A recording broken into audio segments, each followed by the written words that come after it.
But everything that Trump has done thus far, even the wishy-washy ways in which he responded to whether or not he would reveal the contents of the Epstein investigation leading up to the election, made me feel as though maybe he was a little bit more involved in the possibly even diddling of the children. Time ever using Discord. So okay, well, yeah, she's I don't know what happened. She's gone. She passed. Okay, well, here we'll continue on this for now. Wait, why can't I? Oh, there it is. Okay, put you on the main stage. Welcome back to the broadcast, Brace Belden. Am I on? Yeah, you're on. Yeah, you and Liz are both on. Well, Liz was gone for a second, but she's back now. She's back. I don't see her. Can you hear me? Yeah, but I think you got to change your mic, Liz. No, it works. I know, but it's coming through. I know what's happening here. It's coming through the computer. And what you just got to do, Hasan, walk her through this. Be a gentleman. Yeah, you got to go click on the cogwheel user settings in the bottom left corner. And go, hit it. And then hold on. Liz, hit the mic. No. Hello? Okay. Liz, can you speak? I can. Okay, yeah, no, the mic is correct. Can you hear me? Yeah, no, it's the right mic. That's what I thought. No, now it's. Are you wearing AirPods? No, I'm not wearing AirPods. Do you see the string? Okay. Listen. Okay. Wait, how do I fix the? You know what? I'm just gonna stop this so that you can. I'm just saying she tapped the mic and I didn't hear. I'm trying to figure out how to. I'm having a hard time with this as well. Hold on, with my Discord as well. I want to show. Oops. I want to show everybody, but it's not letting me for some reason. 1 second, I have to fix that. How do I fix that? More options. Oh, grid view. There it is. Boom. I did it. Well, no, only kind of. Now we've got some of Liz's head. No. Don't worry. I'm going to fix that in a second. That's not a problem. Here it is. Boom. People can just look at some of my head. That's fine. No. No way. I'm fixing all of it. Don't worry. Okay. All right. Perfect. True or not in the building, not in the flesh, but in the building regardless, ladies and gentlemen. We got Liz Franczak and Brace Belden. Thank you for coming on, guys. I've been meaning to have you on. I think this was like the last time I had I've had the full squad on before, but I think this was like the first time I ever had Brace on the broadcast. I believe Liz, you might have been on as well, was to talk about the Epstein stuff many, many years ago. When TrueAnon was first starting. And since then, there has been new developments and some that is basically same old. And I wanted you guys to update everybody, since you are some of the few brave journalists that have been on the ground that have directly covered this issue, court reporters, that we are none of those things. We are none of those things. We are comedians that demand non-actionable. We are not reporters. We are not from anybody. We are not even people who platform others. We simply speak sometimes, but our opinions are entirely the opinions of other people. But I got advice that might be the wrong thing to say if the exact wrong thing to say. And I looked into that, and I think it might be. I think we have to say that we believe everything that we say 100%. I think we should double check that before you start saying that. Regardless, everything that we'll be saying on this program today, and in fact, I want to take that one step further, and everything that I've ever said in my life, especially pertaining to, you know what I'm talking about, has come to me texted by Hasan. Oh, great. It is all We're just reading scripts. It's all a script. It's the puppet master. And so any sort of things like that, legal things, all that kind of stuff, he's much easier. He has management, he has representation. And if somebody sues me, I might, well, I can't say it's Twitch. You will not like it. You will not be happy. No, you will be happy. Some of you will be happy, but then you'll feel sorry.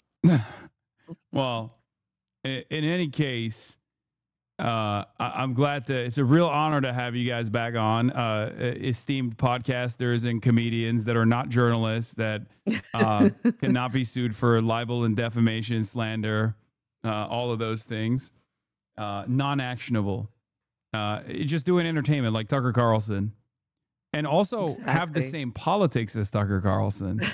That's right. That's a fact. I feel like you should get on his show. I feel like you could be on his show. He had a former colleague of mine, Anna Kasparian, on recently, but I don't know. I have not seen any initiative from the Tucker Carlson folks to have such a massive platform offered to a person like myself. But it's I gotta get on Candace, man.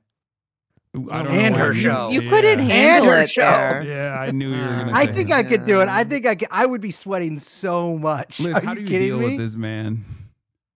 Barely. I barely do. What do you want to talk about, Hasan? Well, first, it gives me no pleasure to report this, but I have not made it into the final top 10 anti-Semites of the year this year. Very sad state of affairs. I feel like I tried really hard. Who are the top 10? Where is it? Someone had it someone had it ready to go. Chatters, can you send me that link again so I can show you? But yeah, it's newcomers into the top 10 are Piers Morgan, apparently. Really? Yeah. What? Owen Jones, which I thought was really funny that he's like, wow, the little guy. Owen Jones, is he little? I don't know if he's little. Well, he comes across as not tall. That's just British. That's just British. Yeah. Here, I'm sharing the screen with you guys. I don't know how to like put this down though, and have only you show up and not my screen. But who's bottom right? Oh, Thomas Massey, who always looks wet. He looks skinnier than that now.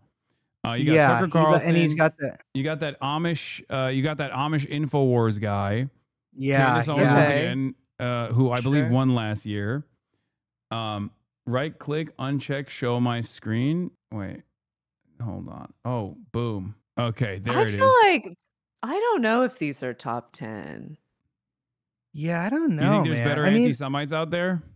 Well, there's like real ones. I mean, come on. He does it just for the show.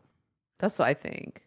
Yeah, there's a lot of performative anti-Semites that these guys are presenting as real ones. I mean, the Hodge twins. Come on, man. Top 10 Hodge twins. Yeah. First of all, how are you gonna have Hodge twins but not have Nick Fuentes? That's crazy. Yeah, why is they're Nick not Fuentes hip to not on that? this They list? don't know. They don't know. Who's to the right of the MMA guy? Wait, why am I following this douchebag? I don't even know how that happened. NBA analyst. Yeah, musical artist. I am a musical artist from Israel, and this is my art. We got Owen Jones, we got Dan Bilzerian, you got Piers Morgan, of course, since he recognizes that like what Israel is doing is unconscionable, but also at the same time keeps going, but Hamas over and over again. Andrew Tate.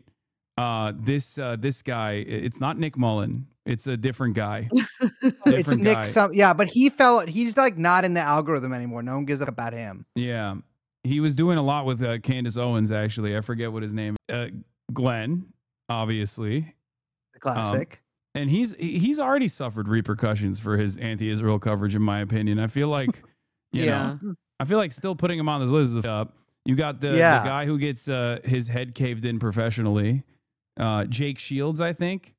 Jake Shields, yeah. And then the comedian Dave Smith. Oh, that guy's is that guy actually a comic, or is he just a guy who goes on podcasts? Like, I think he's a guy who goes on podcasts. I don't know if he's actually a comic. I feel like he says, I mean, his name is comedian Dave Smith, so I assume he is. Bassem Youssef, Matt Gaetz, the Hodge twins, Jackson Hinkledink, and Thomas Oh my god, I thought that Massey. was Josh Sidorell. Josh I forgot Sidorell? about. Oh, I did not it was. recognize Jackson. I thought he was why is he wearing. I thought dressed that like was that? a guy in a. You know, one of them Rasta hats. I don't know if there's like a name for it or whatever, but like the hat you put your dreads in. And I thought it was like a guy. That outfit looks photoshopped on. Like it reminds me of the Trump y'all hat are just photo. jealous that he actually went and hung out with the Al Houthi family. Yes, I am jealous. Oh, Anybody? Me too. Let's be real. Anybody who is hating on that, you are hating from outside the club. That is just for sure. Definitionally, you're hating outside the club. For sure. Come on. People were like, oh, look, there was so many people trying to be like, oh, he's got the rifle. He's got the, it's just so performative. Yeah, wouldn't you'd kill to be in that performance. Are you kidding 100%. me? No, I would say that was when I assumed, that was when I decided I don't think he's an American intelligence asset, and maybe just a Russian one. I don't know. With this list, I'm going to go ahead and say the only three people I would say that actually probably really don't like hate Jewish people are also two of the people that I don't know if they could necessarily define what a Jew is, which is Bilzerian and then Jake, the MMA guy, and then maybe Candace Owens, but that's because she's our most refined anti-Semite. She's in the archives. She's reading all the pages. But I feel like everybody else is just, I mean, I don't know about the InfoWars guy, but I'm like, this is a phoned in list. Yeah. Yeah, like the Hashms are, I unironically believe the Hashms are too stupid to be anti-Semitic. Yes, I guarantee that if you ask the Hodge twins, this is the easiest thing to do because you always have people do this, Hasan. Ask the Hodge twins to draw a Jew, and I guarantee they could not get that done. like an anti-Semitic cartoon? You mean like a greedy merchant meme or something? Anything that they want. No, anything that they want. Have them draw a Jewish person, and they could not do it. They would fail to even draw the Star of David. Exactly. But whatever comes to your mind, like a charades kind of thing, they couldn't do it. Yeah. Well, what would your drawing look like, Brace? I would draw the New York City skyline with money clouds, no crime on the streets. I would draw the Empire State Building wearing a yarmulke because, it's Jewish.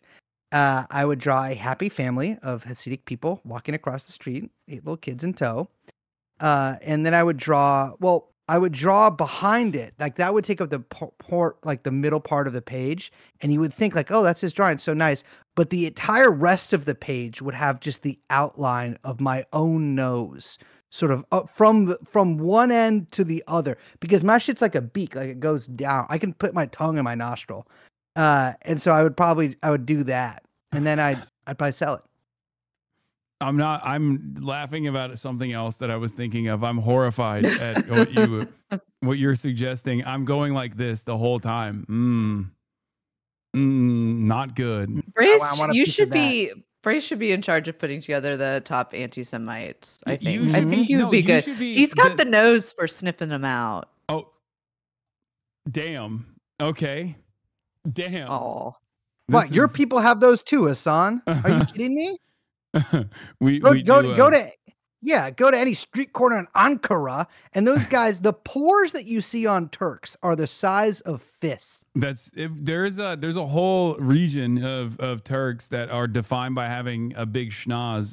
The entire Black Sea region is all Karadeniz is all like big noses. It's a nice place in Turkey. And they're not known as like, it's not even like anti-Semitic or anything. They are considered like the dumbest of Turks. I don't know why. But in any case, getting back to this list, I feel like I haven't done enough this year, and I feel bad. I feel like, I mean, like you put Owen Jones on here and you don't put me on here. Like, what the fuck am I doing? Jones, like, I mean, this is just, I mean, just.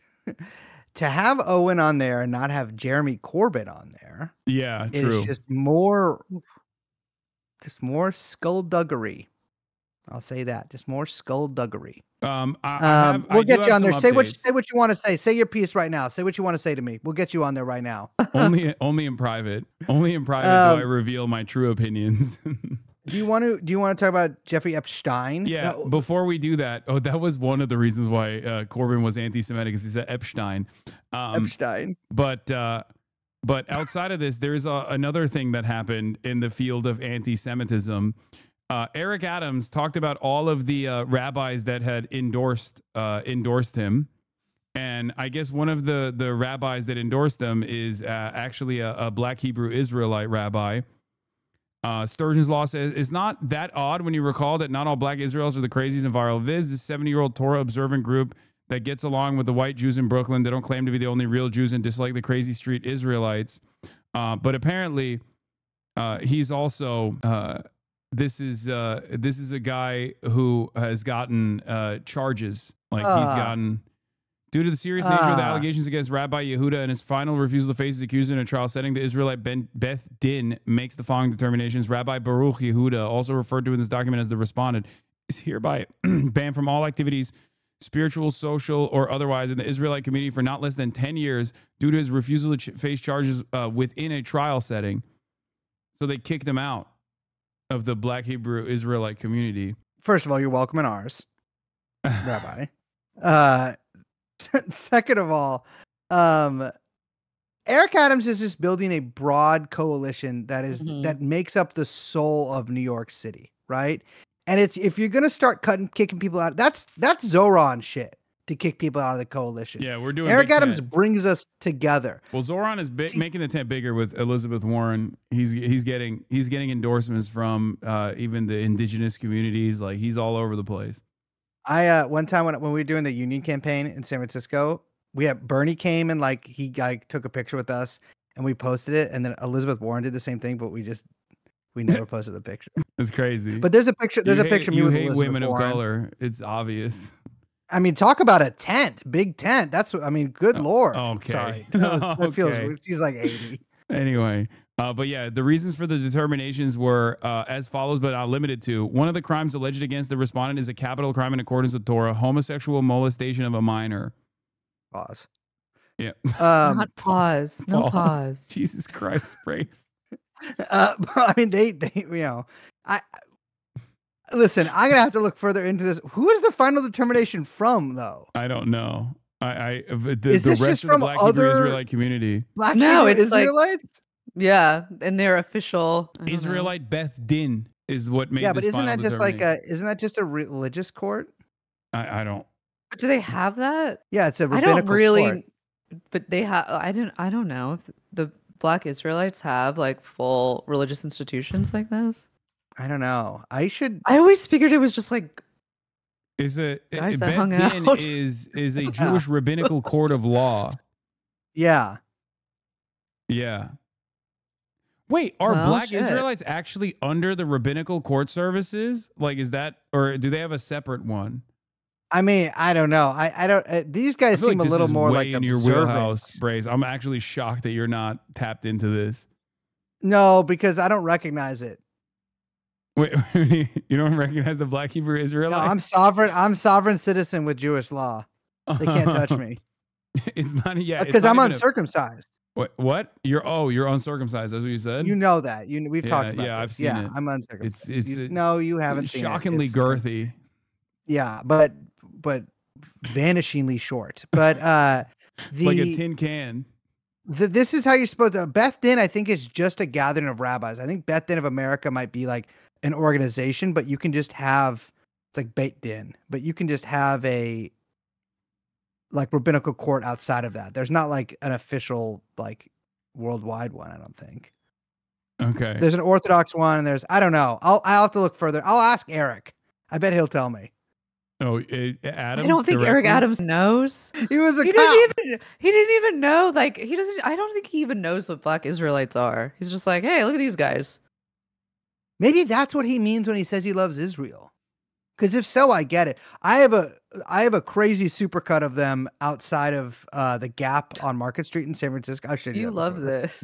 It's one of my favorite videos ever. Cause I cannot show it on this program, but I will send it to you, Hasan. Okay. We'll get you banned. Wait, is it one of those where they're yelling at people who are Jewish and being like, "Which tribe are you from?"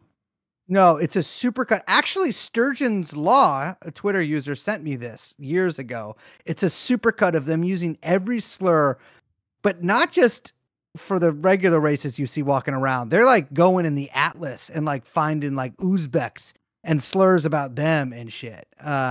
It's incredible, but the editing on it is really something else. Yeah, it's pretty good. All right. Well, speaking of I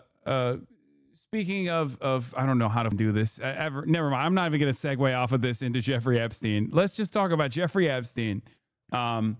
the most maligned person, falsely maligned person in American history, it seems. Now, obviously, it's picking up attention recently in the past month or so because the Trump administration has basically done everything they possibly could to make it seem like Trump was actually a lot more involved with Jeffrey Epstein than we previously thought. I was of the mindset that, like, up until 2003, they were homies, and then they parted ways, and that, you know, Trump was no longer as involved with Epstein in the way that, like, the Clintons were, for example, like with direct and indirect involvement, with the exception of, like, weird appointments to his cabinet, like Alexander Acosta.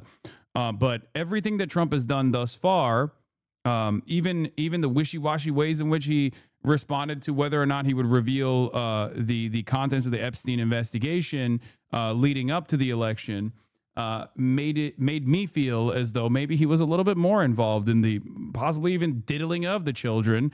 At least that's the way he keeps presenting himself. So I wanted to hear what your guys' updates are on the situation so far. Well, I think the kind of sideshow of it has been extraordinary. Like, just spawning these, like, internal fights within departments, within the FBI, within the White House. Like, all of these cliques seem to be forming to, like, try to figure out what to do and how to defend themselves against this base that they kind of appealed to in the election. I mean, they leaned into this stuff so much, and now having to kind of both defend Trump and say, like, oh, but he doesn't have anything to do with it, but also we're being so transparent, and now have to kind of, like, you know, lock down the fort and come up with a plan against a bunch of, like, influencers that they cultivated. I love it. I love watching all of it play out. Do you feel like it's just, like, pure? I mean, the incompetence is pretty crazy. Sending the least trustworthy man in America, Kash Patel, to go on the Joe Rogan Experience before this, like, big revelation that they were actually not going to release the files at all. But then even after that, we saw a more competent former CIA guy go on the Joe Rogan Experience. I don't know if you guys saw that one. Was it Mike Baker or something? Like, there was a dude that went on the Joe Rogan Experience. That's a guy who just loves to be on Twitter. Yeah.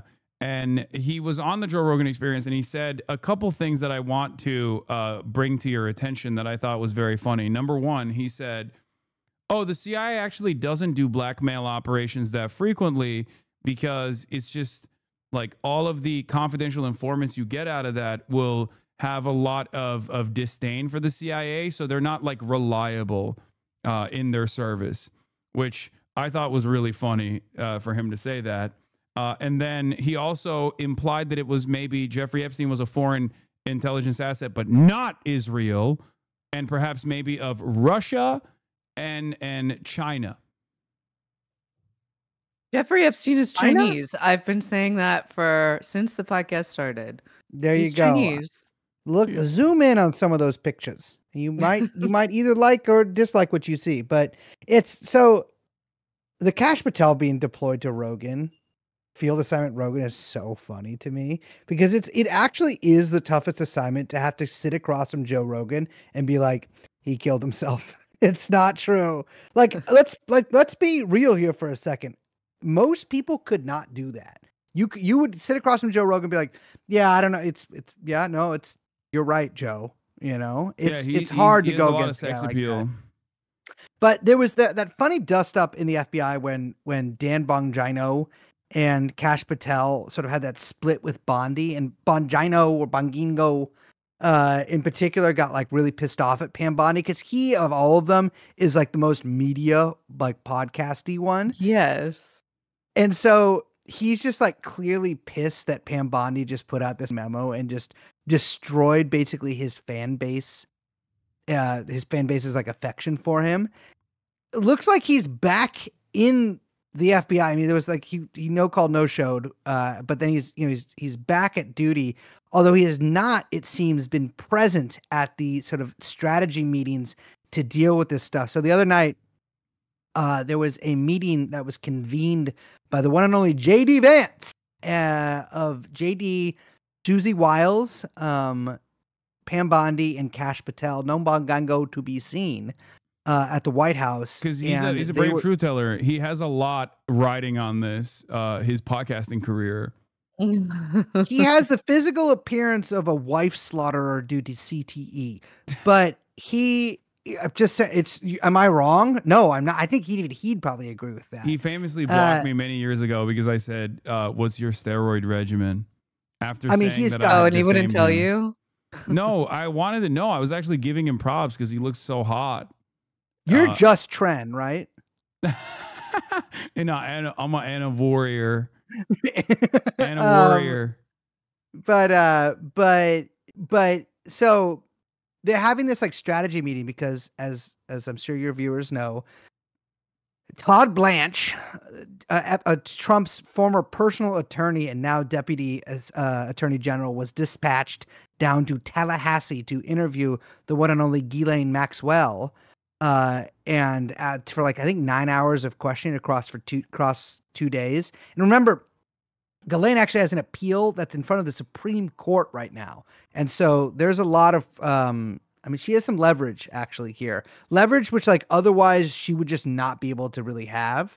We don't know what they talked about in those 9 hours. I mean, there's been some mentions that like she said that Trump never did anything untoward in front of her, which, listen, I'm Ghislaine. I'm saying that no matter what I've seen. Well, I mean, she has perjured herself in defense of both herself in the active court case, but also she has routinely lied about even Prince Andrew's involvement when she was in prison. So she's not exactly the most reliable narrator here. No, I mean, the thing with the Prince Andrew thing is she says the photograph is fake of Prince Andrew and Virginia Giuffre.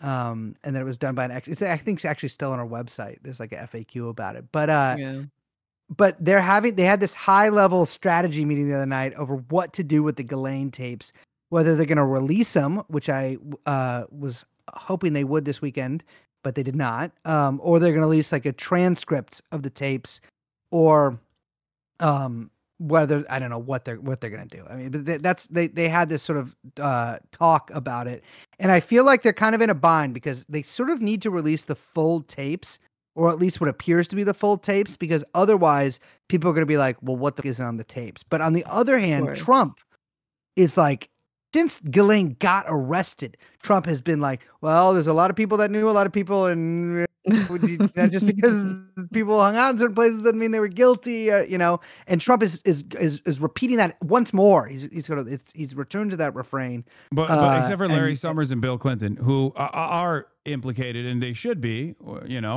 But I feel like that's the cast of the dispersion that he's doing here to get the stink off of him. He tried the failed Russiagate reversal on Obama, and it seemed to fall on deaf ears, regardless of the fact that Obama definitely did do a coup against Donald Trump in 2016. I agree, and should be imprisoned for it, and also for lying about his birth certificate. But it seems like it seems like even his base is not eating that up. So now he has to just like bring out high profile names that are known affiliates of Jeffrey Epstein. But the question I've always had for you guys, the experts on the subject matter, is I have this this feeling that this is a mutually assured pedophilia destruction, where it's like the Clintons are a load bearing aspect of this of modern American governance, and therefore if you were to like out the Clintons, well, they could potentially retaliate, right? And therefore, I never thought that they would even attempt to out the Clintons at all, even though the base demands like some kind of red meat. Do you agree with me on this assessment? I think each of us are just waiting for the other one to speak. Liz, you know what? I'm throwing this one to you. I like the state of play. I like the kind of like game theory there. I like this. That everyone is sort of like Spider-Man memeing at each other, right? Everyone's just pointing the finger at one another, but they're all guilty. I like that.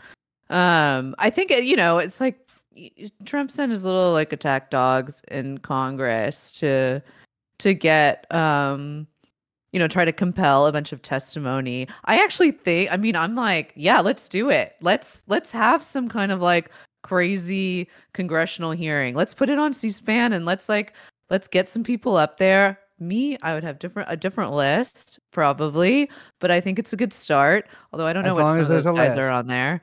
But yes, we've got a list. Let's start there, and we can kind of move forward. I feel like Bill Clinton like won't do it because ex-presidents don't do that kind of thing. But Lady Hillary has been known to speak in front of Congress before. And perhaps we can get another one from her, although I doubt it. But I would like to see it, so I support it. Yeah, I mean, I think I'm pretty much in agreement with there, except that I think that the further this goes, the more investigations Trump is going to start. I think he's going to start a bunch anyways. But I'm like, if this goes worse for Trump and he somehow jails Obama, well, Trump's probably going to jail at some point himself. And then we have like basically, and Biden will be dead by then. We have like the last two living presidents in prison, which I think would be good for the country. I think after that, there can be like a draw, right? Like everyone could be like, you know what? We got ours in there. You got yours in there. We're good. But yeah, I don't know. I mean, I feel like they are just really trying to like do, and I sound like Mueller she wrote here, but like I really do feel like they are just trying to start as many investigations as possible to like appease, to just throw red meat to people. Yeah. But Epstein, I think, has such staying power because I'm sorry, Dan Bongino, every podcast is talking about it. Well, that's what's kind of amazing is that like they have to keep throwing all these investigations, like you're saying, like red meat to all of these like content creators that they have cultivated as massive like assets for their base. And those guys can't stop talking about it because their base wants to hear it, their audience wants to hear it, and they have to generate the content. And so it's just like it's like this perpetuating loop that they can't get out of because of the content economy. Isn't that beautiful? Mm-hmm. Yeah. Well, I mean, the content economy in and of itself is far more significant. As you guys are also podcasters, you know this. You understand when Dan Bongino says like, I'm losing my authority as a podcaster because of this like ass job that I have to do as like the deputy director of the FBI, which is lame. And job, by the way. That's the kind of job they give that like 12-year-old with brain cancer they've entered into every police department in America. No disrespect to him. Leo Terrell. Leo Terrell is. Oh shit! I was thinking about a different. Dude, my bad. You gotta get Leo Terrell on the stream, my brother. The anti-Semitisms are so he can kill me. I love Terrell. No, but it does. I feel like Bongingo is gonna come out. Like if there's gonna be one big loser here, it's gonna be him. Because there was a second when they were like, there was like cut loose. I know, because he doesn't. He's bringing. And he has his own career. He's got to get back to Moink. Oh God! Why do we think that it was Kash Patel or Dan Bongino that told everybody, including potentially Elon Musk, that Donald Trump was in the Epstein files over and over again for some weird reason? Gotta be it was Bongino. Kash Patel. Really? I can see Kash. So Kash is rumored to have just told a bunch of people. But I could see Bongingo being in like a group chat with like not Ashley St. Clair because unfortunately she is off the market right now, but or just off the. She's been kicked off the island. I'm telling you, Ashley St. Clair. She watches. That's not even a joke. She's Ashley. Yes. First of all, if you're watching this, please come on our show. We will break every. Wait, really? We will break every rule. Well, please come on our show. Do you want this to happen? Because I can actually make it happen. She's like actively oh my God, because of Elon Musk's like personal animosity towards me. So if you guys I'm a team player. Yeah, I think it would be a good show. I think we have some mutual interests here, Ashley. But I could see Dan Bongino being in like group chats with like Benny Johnson or all those kind of people and being like, But I don't know, because he wouldn't throw Trump Loose under the lips bus. It's got to sink be Cash. ships. The thing about Cash that's so funny is that he was like such a true believer. Like, remember, like, I'm so curious about like where his head's at, because he really believed that Trump was like the QAnon king, that he was like coming in to save like save the world from the demon rat pedophiles or whatever his book is about. And I'm like, oh my gosh, do you think that he got there and was like looking through all this shit, saw Trump's name and was like, like had like a kind of personal crisis? Like, I that's what I want to know. Like, where is he at? Because he was a true believer, and now I'm not so sure. So you're thinking Dan Bongigo could potentially undermine this this entire administration from within, because as a true Fedayeen, he thought Donald Trump was actually innocent, and now he's seen the truth, and it's hurting him. I think that this administration is facing a lot of trouble due to content creators, and it's a hoisted by their own petard situation. You know, they cultivated these insane people who sell Moink products, which is one of Dan Bongingo's biggest sponsors. And now they have to appease them. And it's just, this is the world they've created, and we just have to live in it, I guess. Like, everything is so media reactive. Like, interestingly, Trump is, I think, still just watching Fox and Friends, but all the people sort of in the Trump sphere are like watching, like, that's like who's on Rumble. And so they have to X. Yeah. And I think the scary thing, I mean, to like, jokes aside, it is a little scary when you start thinking like, they're not there yet, but you could see them or the next iteration of whatever, the next administrations are, whatever party. But as everyone becomes more online and everything is more online, even more than it is now, like when policy starts getting set to the beat of Twitter, or it becomes as reactive or trying to keep up with media cycles like that, it gets insane. You see that a little bit with like the way he handles tariffs and all of these things. But just like thinking through all of that kind of makes me feel pretty sick about the state of the world. So do you guys think that my assessment, my speculation is that from the start has been that they are just not going to reveal any of the investigations that took place already. Never like do any sort of like financial tracing of the paper trail left behind by like wire transfers and things of that nature, that actually uncover a much larger web of wealthy finance people and what their level of involvement was with Jeffrey Epstein, beyond like the stuff that is the most, I guess it's a weird term to use, but salacious and eye-catching, like the sex trafficking and pedophilia. And they're just simply going to use Ghislaine Maxwell as like the sole singular witness to everything, and greatly elevate her importance here without as a way to just like not uncover any of the information from said investigations, and then offer her some kind of like lenient sentencing in the process. Do you guys think that assessment is correct? Yeah. I mean, yeah. Yeah, I mean, I do think that assessment is correct, Hasan. Why don't you let me say it? You're interviewing us. That's true. No, all good. No, all good. I'm sure Ro Khanna wouldn't complain if he was on the other side of the microphone here. Maybe you'd like to have him on next time. I mean, but, I have had him on the stream before, and he's doing this Epstein press conference on the September 3rd, I guess. But so I basically am like, I feel like they're kind of going to string it along as long as they can. And I don't think there's a big chance Ghislaine gets a pardon, but I'm going to say the chance that Ghislaine gets a pardon is like significantly greater than it was a year ago, which I would have said was absolutely zero. And so I don't know. I mean, if it turns out like that is how all this ends, or like what this leads to, which is Donald Trump pardoning Ghislaine Maxwell, then, I mean, you know what? It's It's probably not good. It's not good, obviously, but it will be kind of amazing in that sort of like historical sense.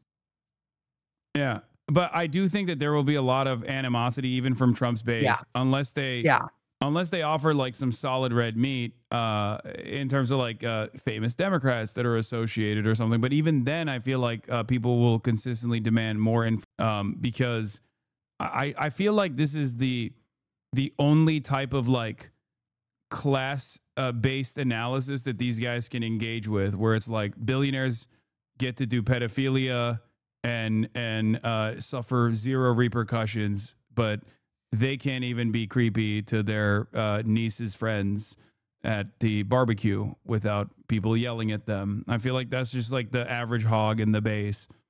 Did you see that Trump was weighing whether to pardon Diddy? I did. Wait, was he really? Yes. Is it just some shit he was saying? This president's always yapping about something. He is talking frequently. I mean, I think that basically, yes, I agree, but like, I feel like you can kind of trick the MAGA base with some other shit. I think there'll be a lot of people who are like, hey, remember that, but I don't think this is enough for like full rupture. I do think it's bad for Trump and gives him a lot less like runway on some other issues. And I think that, again, like basically, as you were saying, as we were talking about earlier, the further this goes along, the more like desperate he's going to get to sort of just distract from it and just get it out of the news by replacing it with something even crazier. And so I don't know if we're quite there yet. I mean, I think that it was so transparent with the Russiagate stuff and like referring Obama to the DOJ, like the day after the fucking, the big dust up over this. I don't know. We'll see. But no one is even talking about Obama doing a coup. Like even the podcaster orbit that Trump wants to actively entertain Barack Obama as like doing a coup against them in 2016, which again, he won that election. So I don't even know why he's like still trying to do that. Has not really entertained that conspiracy theory as much as they care about the Jeffrey Epstein stuff. So I just don't know if it's going to go away. I think this is like the first like real issue of consequence that unwinds at least some of the biggest diehard MAGA loyalists, at least like the ones that get their notes from the internet. Yeah, I mean, I think one of the things too is that Russiagate is also really boring to talk about. Oh yeah. And so, and compare that to like Jeffrey Epstein. And so that was kind of a gambit on his part that I just don't think is going to ever was destined to be successful, because nobody like wants to talk about the Nunes memo and like, all this kind of like, I know about Russiagate. I do, it's funny. I do think that there was a big kind of Russiagate scam cooked up by the IC, but it's fucking boring. Yeah. And it's also, you're trying to bring up something that is so far in the past. Like if the time to do the Russiagate stuff or the reverse Russiagate stuff was Trump won.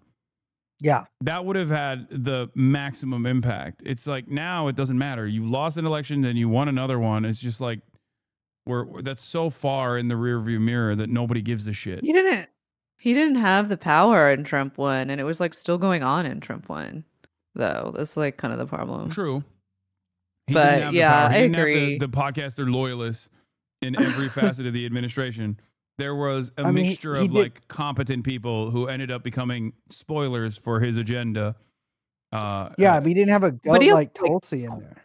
Yeah, he also like cleaned house at the fucking all the different departments in a totally different way this time than you could tell when he was on his, revenge tour, whatever we want to call the campaign, like they were approaching the whole thing very differently and with a very different plan of attack than they were in one or even 2020, which felt more like trying to just like push the My Pillow across the finish line, and they couldn't, but this time was like very much more strategic, and we're still kind of like watching all that play out. What do you guys think of the media involvement so far in this? Because like in the past, they have actively been like, Jeffrey Epstein didn't kill himself. Here's proof. Or did kill himself. Sorry. Here's evidence. There was like numerous articles written about it, and it almost felt like they were running cover for the many different crimes of Jeffrey Epstein, with like notable exceptions in local reporting and things of that nature.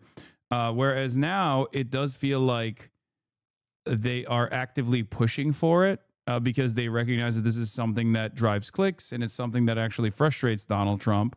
Do you feel like that the comfort that they have in covering this issue stems from their knowledge that like nothing of note is ever going to be revealed in this process? Or is there some other reason? I kind of think that, yeah. I think that there is a big part on the Democrat lawmakers that are, or not just lawmakers, like personalities, whatever, that are kind of like latching onto it, that are sort of like see it as something that is like hurting the Trump, that it's like a wedge issue that they can exploit, and they're going in on it with kind of knowing like, oh, there's so much involved procedurally in what people are demanding to like get, the idea of like quote unquote releasing the files or whatever, like the amount of time it would take to redact all of that, like getting all that stuff together. Like I think there's a knowledge there that the process would be so much more complicated than is being communicated to the base, or that the base has the patience for, and so it's like an easy exploit, and they're kind of going after it. I think the Epstein story was seen as like at first very salacious and like like you said, but also just it was a big story in like 2019, 2020, and then I think it was sort of seen as like a low class kind of thing to be interested in it all, and now, which by like some of the more Democrat associated media. And now I think, you've seen like a bunch of pretty big articles in like New York Times, Wall Street Journal about this. And to be fair, the Wall Street Journal has had some really good coverage over the past couple of years, especially the stuff with Epstein's schedule, which let us in a little more on his world of hanging out with Woody Allen and Peter Thiel. But I definitely think, yeah, it's obvious now that like, and so it becomes like more of a story. Like the birthday book story would not have been released 2 years ago. And like they've probably, if they had it, I don't know. That could have been given to them by somebody who was leaving DOJ, or who knows who gave them that stuff. But I don't know if they would have published that 2 years ago. Whereas now, definitely, like all these kind of stories are like fair game. Why does no one just go up to Alexander Acosta and be like, what did you mean when you said he belonged to intelligence? I mean, he works at Newsmax now. He's on the board of, or News Nation. No, I think Newsmax. One of those. That has happened. That has happened, actually. Alex Acosta, it's a footnote in a DOJ, I think it was like I don't know. It's like an inspector general style report. I think examining. It's been a really long time since I read it. Examining the plea deal and a bunch of Epstein stuff, and he says that he never said that, and so that's probably the answer that he would give to anybody who asked him. Okay, but also like who's seen Alex Acosta? You know what I mean? Yeah. Now, like I said, he just recently got a job at News Nation or Newsmax. Zooming into that shit. He is zooming into that shit. Yeah. So, as far as the Supreme Court case goes, would you guys care to elaborate on the details of the Supreme Court case with Ghislaine Maxwell? Because if I'm not mistaken, it's about the previous pardons that came with the Alexander Acosta sweetheart plea bargain that maintained that all of Jeffrey Epstein's affiliates would actually have a permanent blanket protection. And that is what they're stressing, right? That's what they're trying to claim, is like Ghislaine Maxwell shouldn't be imprisoned because of that previous pardon that is supposed to protect her. Do I have that right?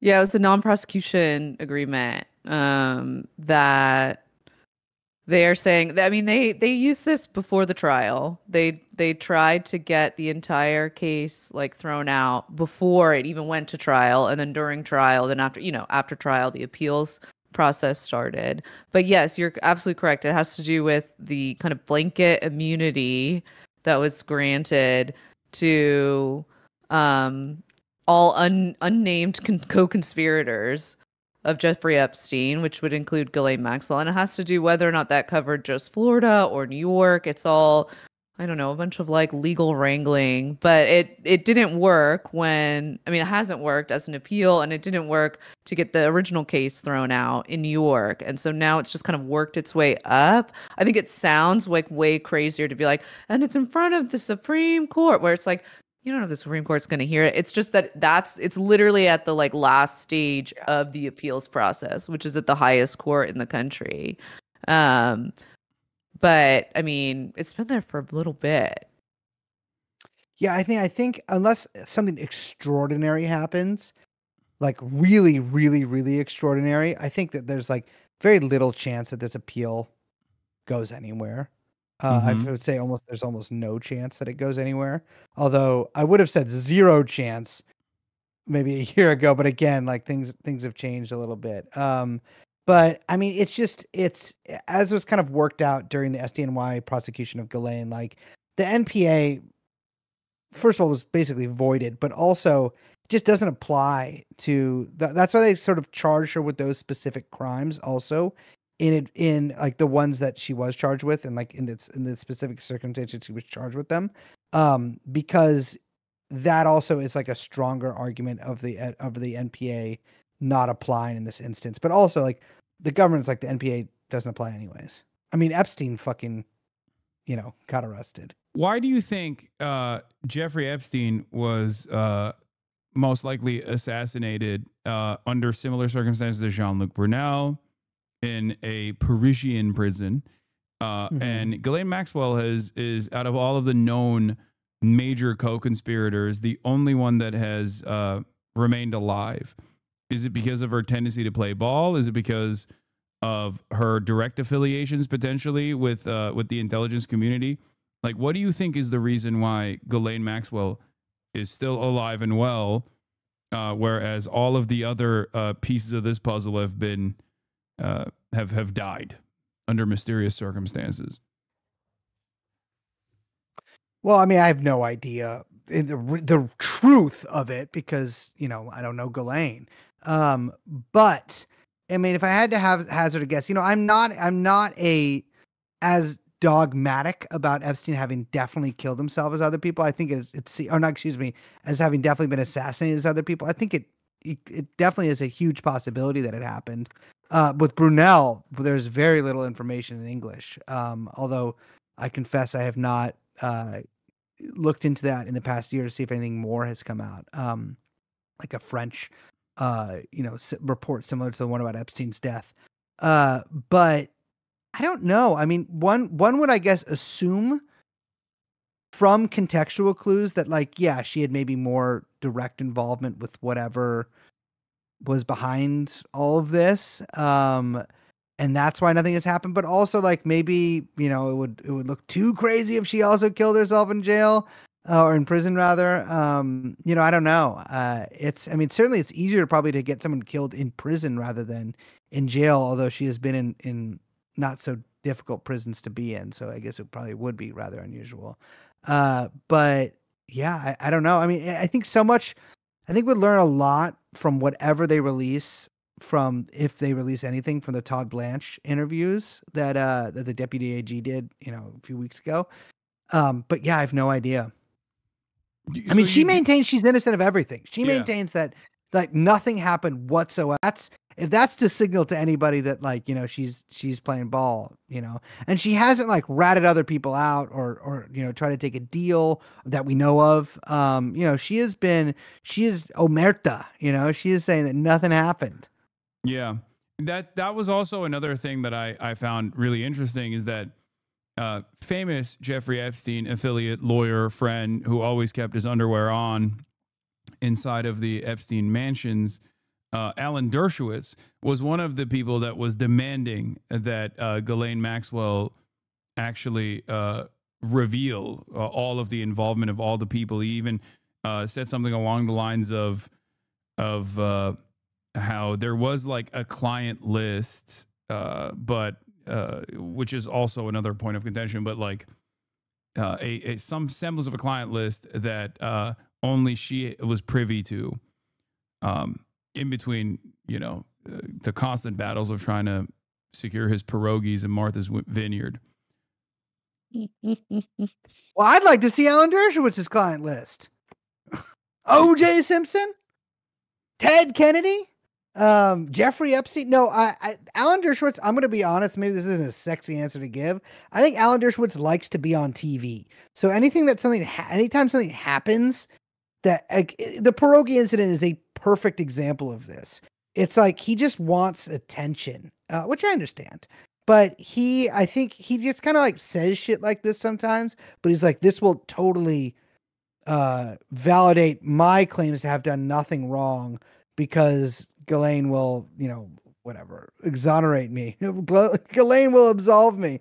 There's been the talk of having Ghislaine speak before Congress, which I would be very interested in because that would it would just be an incredible thing to see. But she's saying now that unless something happens with her appeal, she'd plead the fifth. So I think they're delaying it. That's such a shame. I want to see that. Mrs. Maxwell goes to Washington. I think you're right about Dershowitz too. I just think that he says a bunch of shit all the time.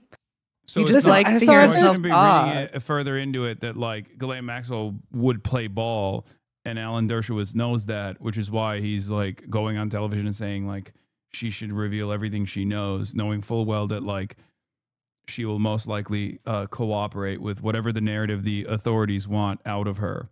Specifically, Donald Trump and this administration. Yeah, I think the sort of key part of that is Alan Dershowitz going on TV. He loves to go on TV, and genuinely, if anyone out there is like, you got a TV show, you're on cable access, nobody is coming on, you can't get any guests.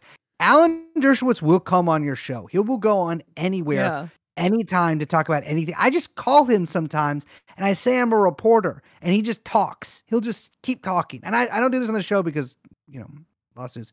But he will say whatever. Okay. Does that mean that we're slated to see Dersh on the latest episode of True and On? No, I don't call him on the show because I'm afraid that if we put him on the show, he'll like eventually figure out, first of all, that it's me calling him every time I call him. But then also who I am. And I don't, as funny as that would be, I do not relish the thought of representing myself pro se, which I would have to do. I'd have to represent myself in court against Alan Dershowitz. You know what I would do? I'd probably just tie it up in appeals. I guess I have to lose to appeal. I'd probably just tie it up in some way until, well, he's elderly. And so I'd probably just send some people with COVID, out there to Martha's Vineyard and sort of, Let God sort it out. Let nature take its course. Yeah. We don't have him on the show, but we definitely go over his love of nude beach volleyball. Yes. Yeah. That's and actually, let me correct myself. That's correct. That's correct. Yes. First of all, I would have an all COVID having legal team is what I would do. And all of my lawyers actively have COVID at all times. But second of all, which is actually a good legal strategy for anybody. If you're trying to make your court case drag out, just constantly be cycling in and out guys with COVID and just giving it to everybody. But Alan Dershowitz, nude volleyball. Okay. Well, thank you so much. Imagine.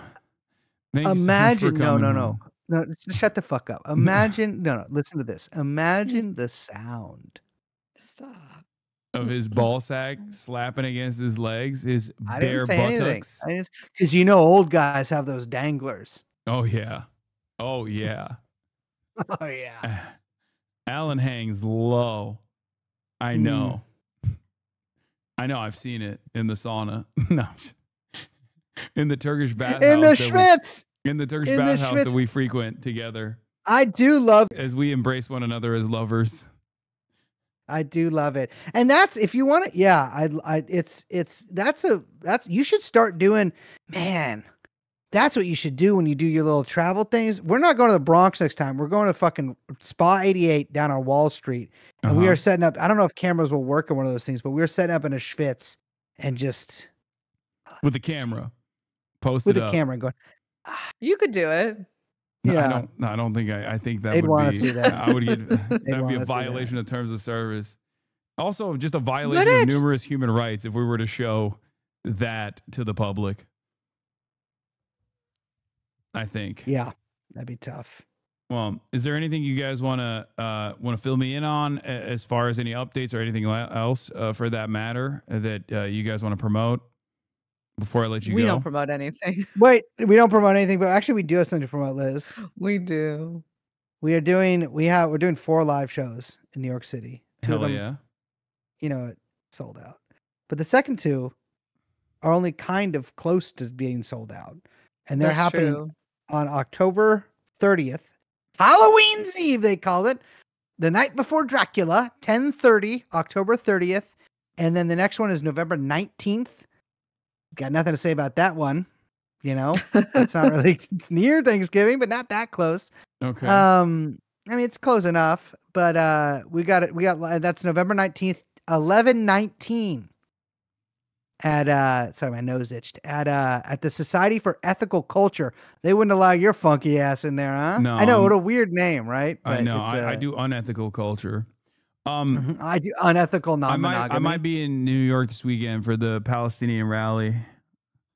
This weekend. Yeah, this upcoming weekend. There's a big rally on Saturday. I might pull up for that Yeah. if you wanna come back on the show, Yeah, Brace. maybe I'll go. Yeah, I won't put maybe Liz I'm through supposed- that. Supposed to go on a party. Supposed to go on a party boat at some time this weekend. Oof. So. Wait, what? That's On tough. Saturday I you know. have a party boat? Not me. It's a guy I know. Not like a Uh-huh. fancy one. Like Okay. one of those little things you rent out for a few hours. All right. Well, But yeah. Let me know if you're coming. there you have it, folks. Brace Belden, Liz Franczak, thank you so much for coming on, guys. True and On podcast. Bye-bye. See, wait. All right. That was the brave, the true,